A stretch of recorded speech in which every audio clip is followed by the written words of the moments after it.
গাইন আলিফ জবর হ্যাঁ, তারপরে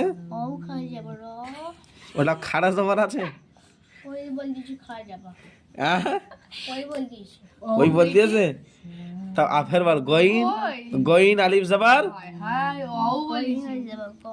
হ্যাঁ, ওয়াও গইন আলিফ জবর গা ওয়াও নাকি এরকম হবে? গইন আলিফ জবর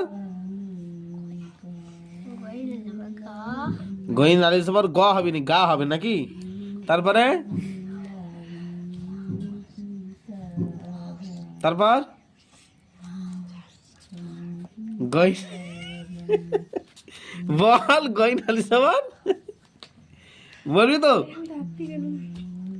এই বল গাও নাকি গয়না বলবি তো? গইন আলিফ জবর গা, গইন আলিফ জবর গয় নাকি? না গয়না বলবি তো?